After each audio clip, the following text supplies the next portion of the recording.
여러분 안녕하십니까? 마태복음 강좌 제4강이 되겠습니다. 본문은 마태복음 제4장 1절에서부터 25절까지가 되겠고요. 위킬 유니버시티 학생들을 위해서 준비되어 있습니다. 네, 먼저 이제 본문을 좀 상고해 보도록 하죠. 본문 말씀은 저희들이 준비한 것으로 여러분에게 나누도록 그렇게 하겠습니다.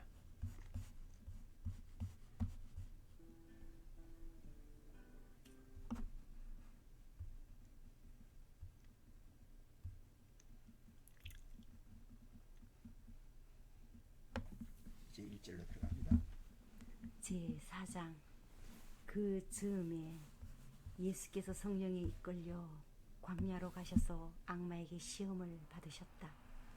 예수께서 밤낮 40일을 금식하시니 시장하셨다. 그런데 시험하는 자가 와서 예수께 말하였다. 내가 하나님의 아들이거든 이 돌들에게 빵이 되라고 말해보아라. 예수께서 대답하셨다. 성경에 기록하기를 사람이 빵으로만 살 것이 아니라 하나님의 입에서 나오는 모든 말씀으로 살 것이다 하였다. 그때 악마는 예수를 그 거룩한 도성으로 데리고 가서 성전 꼭대기에 세우고 말하였다. 내가 하나님의 아들이거든 여기에서 뛰어내려 보아라. 성경에 기록하기를 하나님이 너를 위하여 자기 천사들에게 명하실 것이다. 그리고 그들이 손으로 너를 떠받쳐서 너의 발이 돌에 부딪히지 않게 할 것이다 하였다. 예수께서 악마에게 말씀하셨다. 또 성경에 기록하기를 주 너의 하나님을 시험하지 말아라 하였다. 또다시 악마는 예수를 매우 높은 산으로 데리고 가서 세상의 모든 나라와 그 영광을 보여주고 말하였다. 내가 나에게 엎드려서 절하라면 이 모든 것을 내게 주겠다. 그때 예수께서 그에게 말씀하셨다. 사탄아, 물러가라. 성경에 기록하기를 주 너의 하나님을 경배하고 그분만을 섬겨라 하였다. 이때 악마는 떠나가고 천사들이 와서 예수께 시중을 들었다. 예수께서 요한이 잡혔다고 하는 말을 들으시고 갈릴리로 돌아가셨다. 그리고 그는 나사렛을 떠나 스불론과 납달리 지역 바닷가에 있는 가브나움으로 가서 사셨다. 이것은 예언자 이사야를 시켜서 하신 말씀을 이루시려는 것이었다.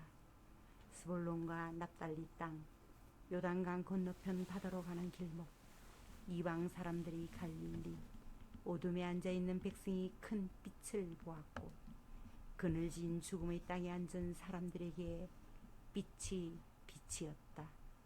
그때부터 예수께서는 회개하여라, 하늘나라가 가까이 왔다 하고 선포하기 시작하셨다. 예수께서 갈릴리 바닷가를 걸어가시다가 두 형제 베드로라는 시몬과 그의 형제가 아닌 안드레가 그물을 던지고 있는 것을 보셨다. 그들은 어부였다. 예수께서 그들에게 말씀하셨다. 나를 따라오너라. 나는 너희를 사람을 낚는 어부로 삼겠다. 그들은 곧 그물을 버리고 예수를 따라갔다. 거기에서 조금 더 가시다가 예수께서 다른 두 형제 곧 세베대의 아들 야고보와 그의 동생 요한을 보셨다. 그들은 아버지 세베대와 함께 배에서 그물을 깁고 있었다. 예수께서 그들을 부르셨다. 그들은 곧 배와 자기들의 아버지를 놓아두고 예수를 따라갔다.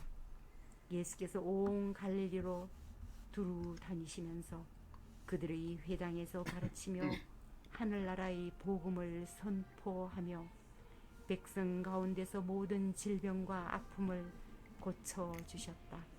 예수의 소문은 온 시리아에 퍼졌다.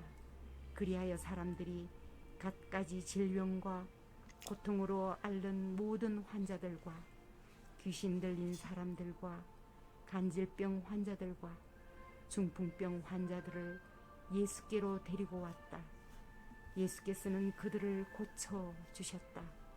그리하여 갈릴리와 데가볼리와 예루살렘과 유대와 요단 강 건너편으로부터 많은 무리가 예수를 따라왔다.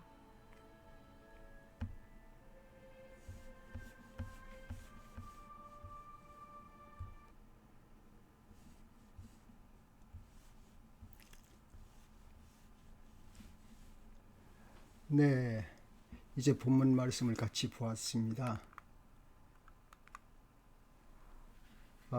서론으로 한 말씀 드리죠.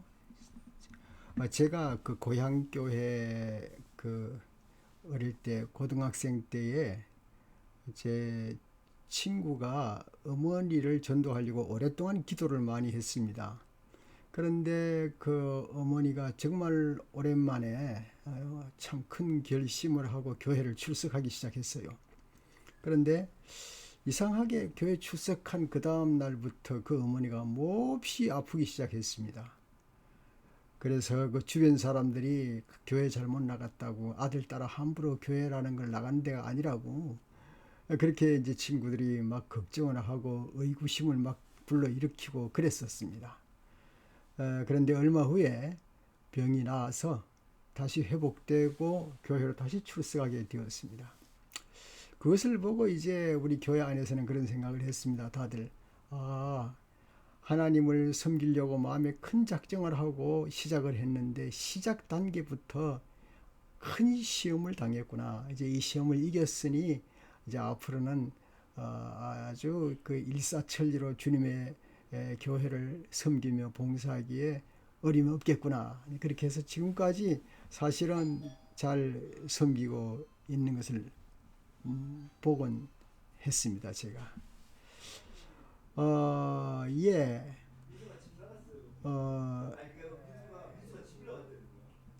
사람에게는 말이죠. 그 항상 옆에 그 질투하는 사람이 있게 됩니다. 오늘 본문 말씀도 보니까 그 아기 예수, 여기 예수님에게 그 가장 질투를 느낀 존재가 마귀였습니다. 예. 왜냐하면은 그 예수님의 공생애를 출발하려고 했기 때문입니다. 그래서 이 사장의 입구에서부터 결국은 그 단순한 유혹이 아닌 그 예수님의 그 생애를 그냥 망가뜨려 보려고, 예수님의 사역을 망가뜨려 보려고 한 마귀의 시험을 우리가 오늘 본문에서 볼 수가 있겠습니다. 저는 이 오늘 그 본문에 특별히 예수님이 그 시험을 당하시는 과정을 보면서 이런 생각을 했습니다. 야, 세상에 시험 당한 일이 종류도 참 많구나, 그런 생각을 했습니다. 그래서 우리 인간들은 끊임없는 어떤 욕구에 이끌려 사는 존재가 아닌가, 그렇게 보게 된 것이죠.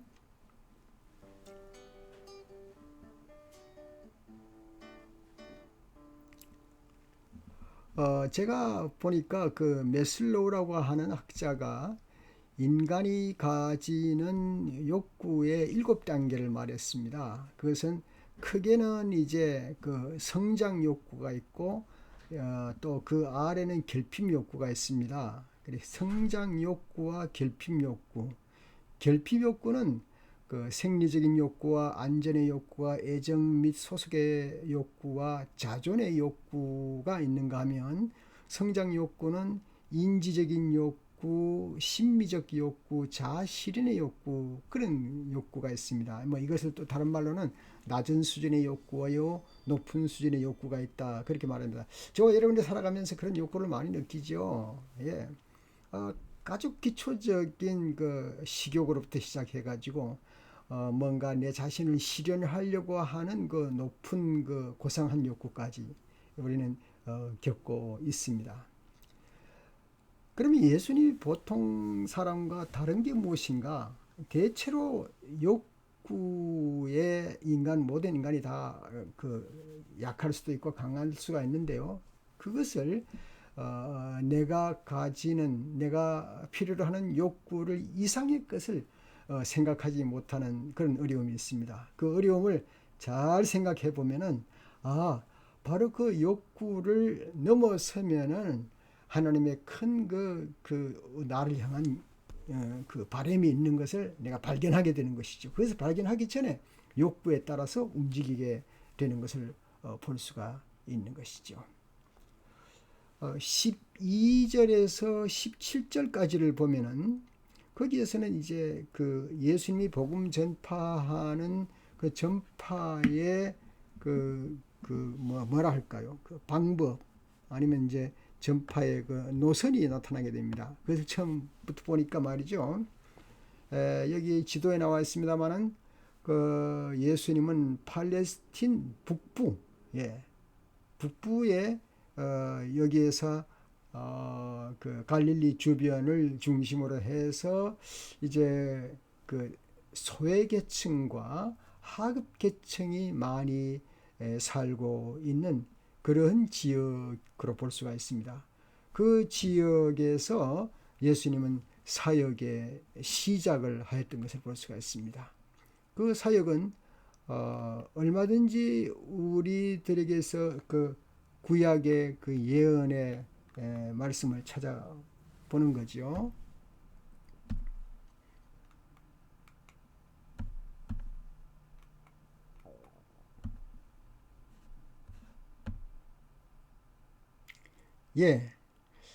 팔레스틴 북부에서 가지고 있는 삶의 형편은 소외 계층과 하급 계층의 사람들이라고 볼 수가 있습니다. 여기 이사야에 보면 말이죠. 이사야 9장 1절 2절에 보면 이런 말씀이 있습니다. 어둠 속에서 고통받던 백성들에게 어둠이 그칠 날이 온다. 옛적에는 주님께서 스불론 땅과 납달리 땅으로 멸시를 받게 버려두셨으나 그 뒤로는 주님께서 서쪽 지중해로부터 요단강 동쪽 지역에 이르기까지 그리고 이방 사람이 살고 있는 갈릴리 지역까지 이 모든 지역을 영화롭게 할 것이다. 이렇게 말씀되어 있습니다.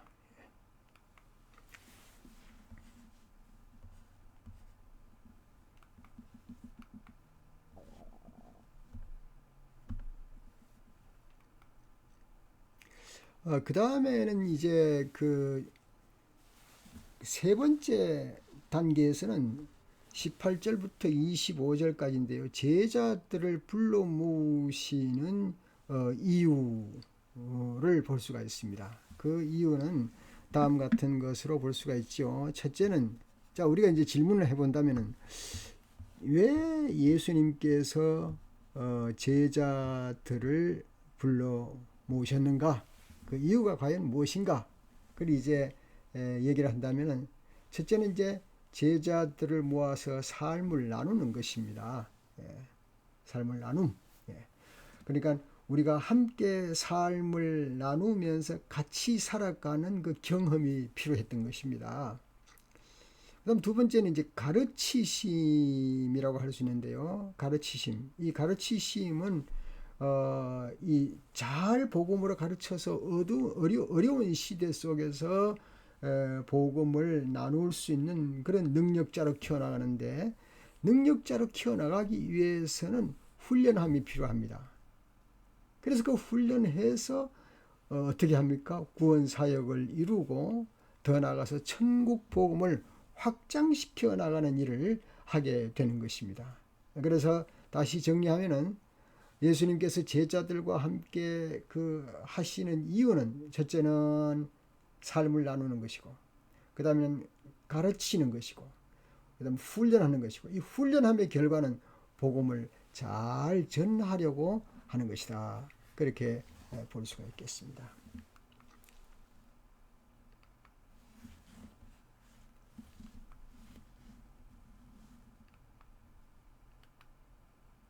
자, 이제는 몇 구절을 상고해 보기를 원합니다.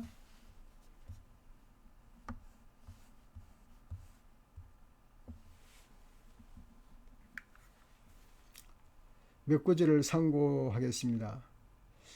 그것은 이제 좀 축소해 가지고 예수님이 시험 받으신 것만 잠깐 상고하십시다. 먼저 이제 성경의 기록된 구성 형태를 잠깐 보겠습니다.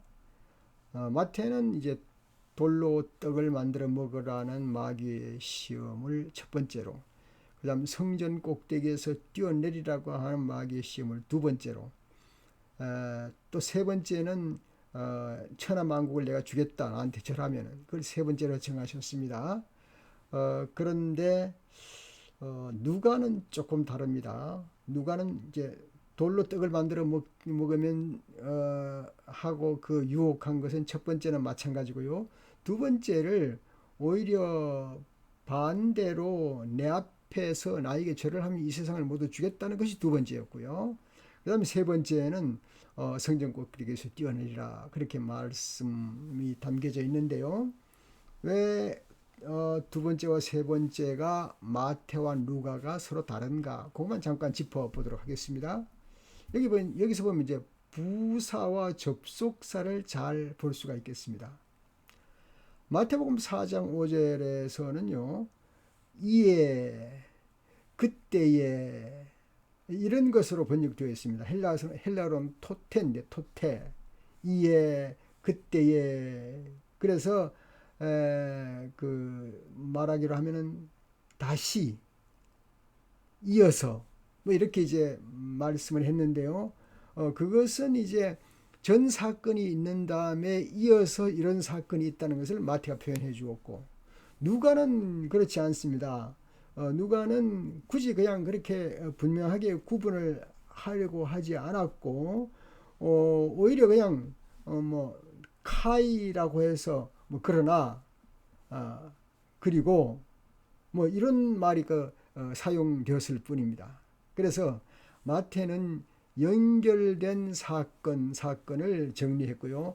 누가는 굳이 어떤 순서를 분명히 정하고 싶은 생각이 없었습니다. 그래서 내용이 적절하다고 하는 쪽으로 정한 것이 두 번째가 절하면 내가 만국을 주겠다는 것이고, 세 번째가 성전 꼭대기에 뛰어내리라 이렇게 정하는 게 자기로서는 타당하다고 해서 그렇게 정했던 것을 신학자들이 찾아낸 것을 하나 그냥 나누어 보는 겁니다. 그래서 그 반면에 이제 마태는 시간적인 예수님이 시험 받으신 이 시간적 순서를 매우 중요하게 기록했다 그렇게 볼 수가 있습니다.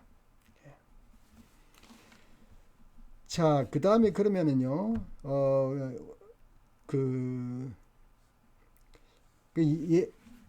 시험 받으신 사건의 세 가지를 조금 이렇게 살펴보도록 하겠습니다. 제 얼굴이 왔다 갔다 하느라고 정신을 못 차릴 정도인데요. 뭐 그냥 보십시다.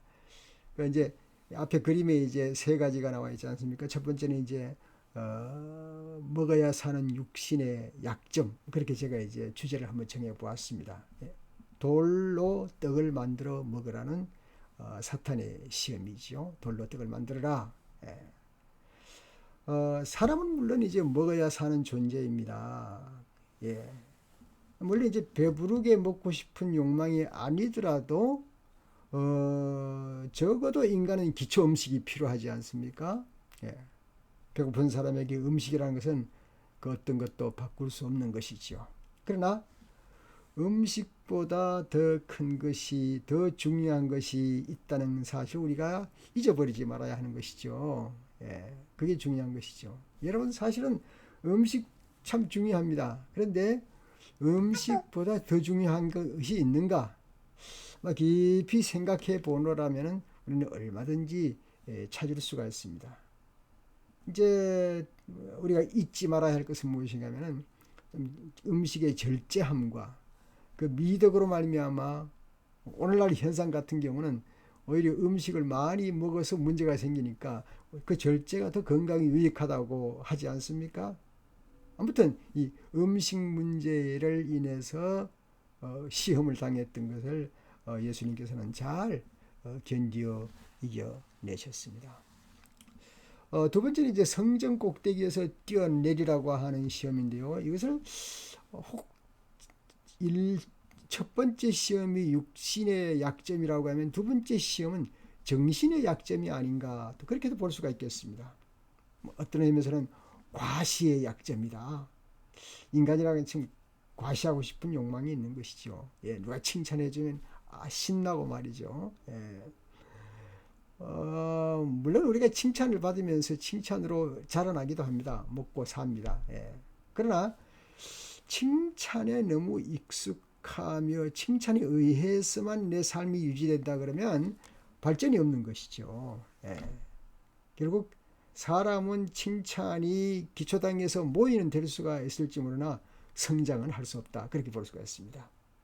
그렇다면은 결국 우리 일상생활 속에서라도 말이죠. 뭐 회사라든가 아니면 어떤 작은 공동체, 뭐 혹시 국가 지도자까지라도 이렇게 통틀어서 보면은 너무 예스맨만 옆에 있어가지고 그 칭찬해주고 잘했다고만 해주고 모든 걸 잘했다고만 해주면 어떻게 성장합니까? 성장할 수가 없죠. 예. 그래서 거기에 우리가 얽매여서 빠질 수가 있게 되는 겁니다.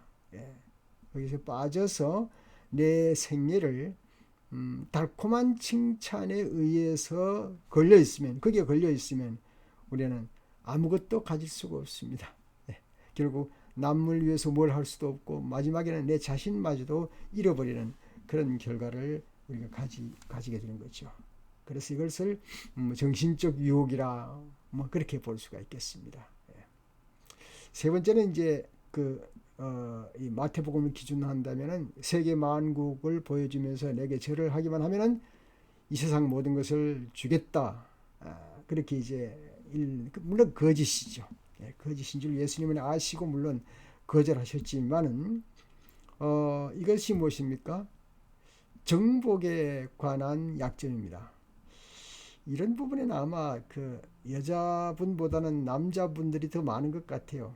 예, 어떤 일에서 성취를 하면 또 정복해 나가려고 그러고, 예, 나폴레옹처럼 계속해서 가슴 속에서 조금씩 정복해 나가려는 정복력이 남성들에게 많지 않나.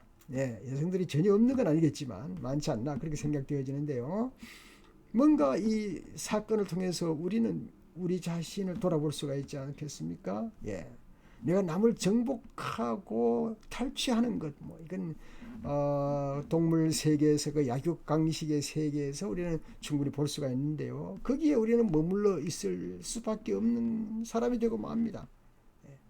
정복하는 순간에 내가 무언가를 어떤 일이라든가 돈이라든가 어떤 그 사건이라든가 뭐 모든 걸 정복할 때는 굉장히 큰 걸 가진 것 같아요.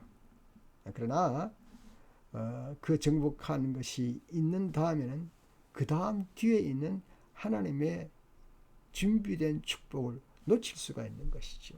예. 예. 네, 그래서 세 번째 유혹은 혹시 이게 영적인 유혹이 아닌가 그렇게 생각되어지기도 합니다.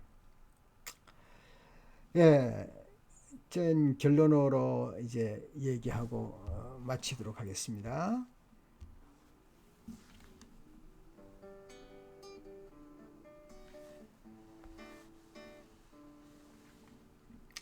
이런 얘기가 있어요. 짐 그랜트라는 사람이 말이죠. 다이제스트라고 하는 잡지에 기고를 했는데 이런 글을 기고했어요. 뭐 그렇게 아주 뭐 수준 높은 얘기는 아니지만 재미가 있어요. 그 짐 그랜트라고 하는 사람은 자기가 이제 그 살이 자꾸 찌니까 걱정을 하는 겁니다. 내가 어떻게 살을 좀 안 찌게 뭔가를 결단해야 되는데 맞아, 내가 빵을 너무 좋아하니까 빵을 안 먹도록 해야지. 그런데 어느 날 이제 빵집 앞을 지나가는 때가 있었습니다. 그래서 자기 마음에 결심을 합니다. 야, 내가 오늘 거기 볼일 보러 가는데 빵집 앞을 지나가게 되네. 유혹을 받아가지고 들어가면 안 되지. 그러나 이제 마음에 이제 정하는 마음이 있습니다. 뭔가 하면은 빵집 앞을 지나갈 때에 파킹랏이 있으면 대놓고 들어가고 파킹랏이 없으면은 그냥 지나간다. 이렇게 정해 놓은 겁니다. 그러면 파킹랏이 없어야 하는 거잖아요. 예, 자기 결심했으니까. 그런데 가보니까 앞에 그 빵집 앞집에는 파킹랏이 없어요. 그런데 마음에서 무슨 유혹이 일어납니까? 뒤로 가보면 있을 수도 있다. 그래서 블럭 뒤로 갑니다. 없어요. 또 다른 블럭으로 가봅니다. 없어요. 결국은 이 남자는요, 파킹랏을 찾기 위해서 5블럭을 뱅글뱅글 돌았다 하는 그런 얘기가 있습니다. 웃기는 얘기인데요. 결국 인간이라는 게 무엇입니까? 유혹의 문을 자기 스스로가 이미 열어놓고 있다는 사실입니다. 오늘 여기까지 하겠습니다. 감사합니다.